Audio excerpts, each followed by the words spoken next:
Hello guys, good day to every one of you. I'm Sireme, your favorite Jaga TV. There's something I'm going to talk about concerning this petition in tribunal. We obedient. There is a lot of things that are taking place right now we don't even know anything about. So we just need to be careful because this case, the way it's going, is a very different scenario is going to play. What we don't even expect is going to happen in this case. What we don't even expect at all is going to take place and it's going to happen. Because this bill they passed last year, this 2002 bill concerning this election, the bill they passed, the Buhari signed, there is something inside we don't know. There is something inside we don't know. And that thing, you see this man now, this man, you guys going to listen to this man. This man say a lot of things. INEC, they know what they are doing. They plan those things and they plan it very perfectly well. They plan it. They know what they are doing, INEC. This bill they pass, there is something inside that give INEC the power, that give INEC the confidence to behave the way they behave, to act the way they act. You understand? Because they are talking right now that the first APC now, they are asking the tribunal to dismiss Peter Obi petition. Okay, why the APC asking the tribunal to dismiss Peter Obi's petition? Say that he's not qualified to contest for the first place. Why? They just want to put that one in the front. You understand? To distract the petition they have on ground. There's a lot of things that are playing about their own now. They don't talk about that too. You understand now? Why Obi is evil? Obi is busy now, congratulating the Dangote that make life miserable for the Nigeria people. Obi should just stay away from Dangote because he's the one of the problem we are having in that country, Nigeria. He's congratulating Dangote. Why they are filing a case that he's not even qualified to even contest for the first place. That's the second one. Festus Keyamo is saying that they are gradually moving from the social media noise. Moving from the noise from the social media, because INEC is telling them that the election, what did they say? The electronic collation, the electronic collation of results not mandatory. What is that stand me for? Say it's not mandatory. Why? Why INEC is saying that? Because they know there is something inside that act of 2022. They pass into law. We don't even know because we don't read. They just say the bill is out and it's going to transmit to everybody just happy, just celebrating. But there is something inside we don't even know anything about. You guys should go and study that act. There is something inside that gives INEC the power not to even transmit the results at all. Now the whole thing is coming out to play right now as I'm speaking to you right now. The OT is coming out to play. Honestly, please guys, share this video. Let me not say too much. Just watch this video, this particular video. Just watch it. You guys should just share the video. Just comment and let me see what you think about what I'm saying. Just comment, share the video, and let me hear from you your opinion. Understand? Because there's a lot of things that is taking place right now. This is how they will go. They will dismiss all the OKs. There's something we can do about it. Tinubu, they will turn Abuja to Lagos. Abuja, they will be speaking Yoruba in Abuja. That's what is going to take place. Share this video. There's a lot of things that is happening. Thank you and God bless you. Now, a lot of these issues have been brought up, which of course, the ruling and the positions of the tribunal, and if it goes on to the Supreme Court, we have a far-reaching implication and lessons on our electoral process and, in fact, the electoral law. Let's get some perspectives on what this means, these petitions, without necessarily having to touch on what the honorable justices, the judges will be discussing or the lawyers will be arguing in court. We're looking at some of the issues that have been raised by this matter.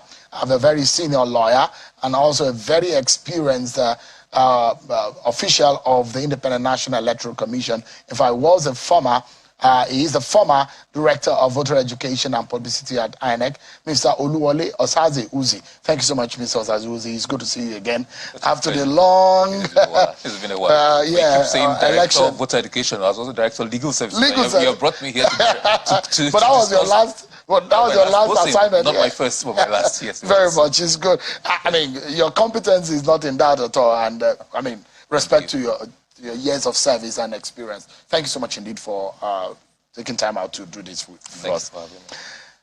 Well, as a lawyer, how would you describe this time in our political and electoral history? Well, it is we live in interesting times.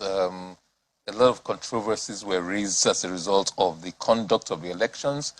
Certain things were being, the revolution brought about by the change in law, in the injection of technology into the process, it's in the front burners. What is the effect of the deployment of technology? Don't forget that in 2015, the issues of the card reader, that was not the first time, but that was the time that it was at the forefront. So the card reader came in. What is the legality? What effect will they have if it's complied with? Then we had the Court of Appeal and the judgments of the tribunals, which went one way, but the Supreme Court, in its wisdom, went the other way about the deployment of the card reader, its use and its effect. Then came the Electoral Code 2022, and much more usage and injection of technology was brought into the process and into the legal regime.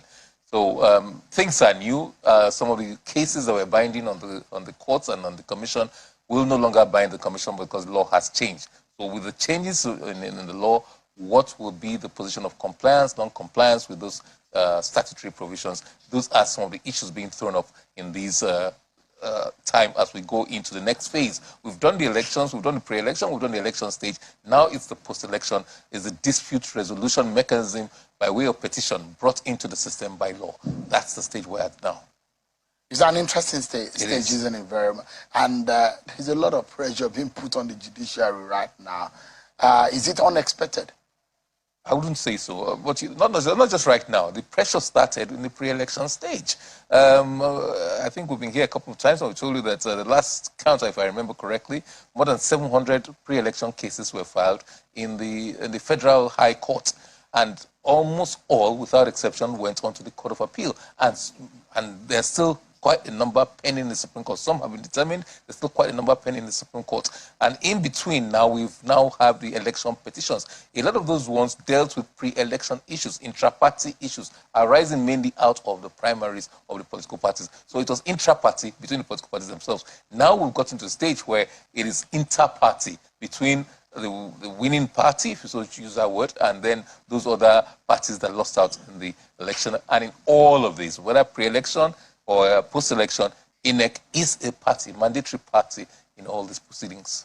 I don't know. I think in 2011 or 2015, we saw maybe the highest number of petitions that came out of the presidential. I can't remember. But it does look to me that that scenario is playing out. You saw how many petitions in Lagos alone. That's right. And I'm not sure. I'm not sure INEC has come out to announce how many petitions. 5 officially that we know on the presidential election against the victory of Bola Tinubu. I mean, what does the number of petitions and the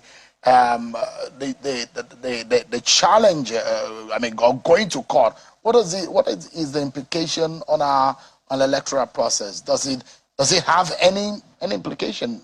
Well, does it say anything? Because there's those who argue that, look, I mean, when the process is smooth, foolproof of fraud and manipulation, there is a tendency that people will not challenge it. That's one school of thought. And yes, a lot of people believe that the better, more credible election is the less likelihood that it will be challenged. There are those who believe so, and that may be so, but we don't have any scientific basis for putting that forward. But it's just a belief that a lot of people share. But it depends on the players, active players, and whether they feel wrongly done by what INEC has done or not done, as the case may be. and don't forget, INEC has not come up with the total number of petitions yet, because I don't think it knows. I don't think it has been said with all the petitions.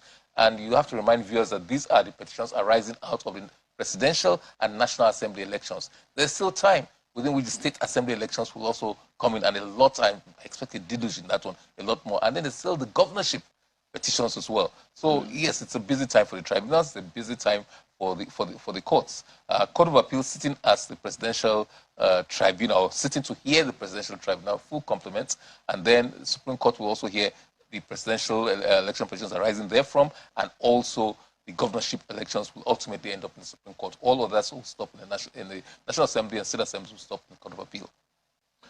Give us a sense of what stands out to you. I mean, let's look at the issues now that have been presented in some of these issues. Which of these issues really stand out for you that you think that it's of importance and need to be critically looked into? Well, quite honestly, all are important. All are quite important. I tell you why I say that. Imo, for example, in the current governor's petition, I wouldn't say people didn't take it seriously, but people had forgotten about it. They thought the main challenge that were from those people who came first and second. They thought the main challenge, Wonsu of the APP then, Mr. Wonsu was the main challenger because he came second. He was runner up to Ihedioha. So a lot of people were concentrating more on those ones, and think when the thing where those petitions were disposed of, say, oh, that's it. Not knowing that somebody who came fourth might also have a successful petition, as it turned out it happened. What stands out? A lot of things stand out. So we cannot rule out anything at all. But one, what is the effect of technology? What role did it play? Is it mandatory? What is the effect when there's non-compliance with the IREV? And people don't realize that different processes, not just the IREV, people concentrate more on the IREV, but the IREV is actually just one stage in that collation process. As you said in your opener, INEC is saying, or maybe the process known to law is the manual collation. Is that correct? These are all the issues the courts will have to sieve through. There's the issue of the vice presidential candidate, taking the Peter Obi petition. The issue of the vice presidential candidate. Can you be, well, Section 35 of the Electoral Act says you cannot be nominated for 2 different constituencies or by 2 different political parties. Those are things that are clear. And it is alleged that the vice presidential candidate, Shetima, was nominated for 2 different constituencies. One, the Senatorial District in Borno, and the second one is the presidential constituency. The whole of Nigeria is one constituency, and his Senatorial District in Borno is another constituency.